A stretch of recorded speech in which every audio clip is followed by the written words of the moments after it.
Mga katinagalog ko, ikukuwento ko sa inyo kung bakit sa eksenang ito natapos ang 23 taong misteryo ng pamilyang ito. Ipinanganak si Samantha ng ika-22 ng Oktubre ng taong 1978. Lumaki ito ng busog sa pagmamahal mula sa kanyang buong pamilya. Mahilig ito na mangisda at talaga naman na medyo may pagkagala.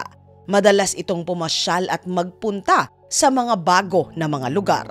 Umibig ito ng maaga, ngunit hindi nagtagal. Nalaman nito na hindi naman pala sila para sa isa't isa. Sa pagsasamang iyon ay nagbunga naman ng 3 mga supling. Ang noon ay ang 4 na taong gulang na si Desarea at ang 2 taong gulang na si Courtney Esther Danielle at ang hindi pa isinisilang na sanggol sa sinapupunan na sanggol na babae. Kahit pahiwalay na sa asawa ay ipinagpatuloy nitong si Samantha ang pagiging mabuting ina niya. Kahit pa nga noon ay 8 buwan na nagdadalang tao siya, ito pa rin ay pumapasok sa trabaho niya. Ito ay upang matustusan ang pangangailangan ng kanyang mga supling. Gabi ng ika-11 ng Setyembre ng taong 1998, tumawag ito sa ina na bukod sa 4 na taong gulang na si Desarea ay iwan din ito ang 1 taong gulang na si Courtney sa kanila. Ito ay dahil may pupuntahan ito matapos ang shift niya sa kainan na kanyang pinagtatrabahuan. Ayon sa ina nitong si Samantha na tandang-tanda niya ang araw na iyon dahil yun na ang huling tawag sa telepono ng kanyang pinakamamahal na anak. Hindi na nakarating pa si Samantha sa bahay nila.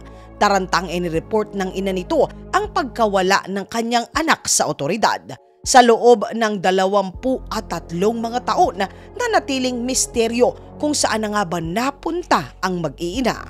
Hanggang sa dumating sa buhay nila ang grupo ng Adventures with Purpose. Ang grupong ito ay binubuo ng mga diver kung saan ang espesyalidad nila ay tingnan ang kaso ng mga nawawalang tao na nakatira sa may malapit sa katubigan. Sa loob ng 10 taon, tinatrabaho rin ng investigador na si Rig ang kaso ng nawawala na mag-iina. Hanggang sa nakadaupang palad niya ang grupo ng mga divers na ito na siya naman nag-analisa sa pagitan ng pupuntahan ng mag-ina at sa lugar kung saan naiulat na nawala sila ay mayroong ilog. Nang lusungin nila ang tubig, doon nila natagpuan ang isang sasakyan. Ayon sa diver na tumugma ito sa deskripsyon ng sinasabing sasakyan na nawawala na si Samantha, 23 taon na ang nakararaan. Isa itong asul na Ford na Tempo.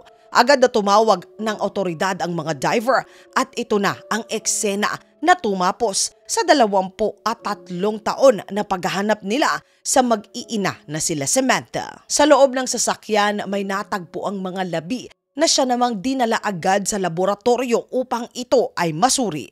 At sa tulong ng mga siyentipiko, nakuha nila ang DNA ng mga ito na siya naman tumugma sa DNA ng nawawala nga na mag-iina. Ayon sa anak nito na si Desarea na ngayon ay 28 taong gulang na, ay sa wakas maiuuwi na nito ang kanyang pamilya.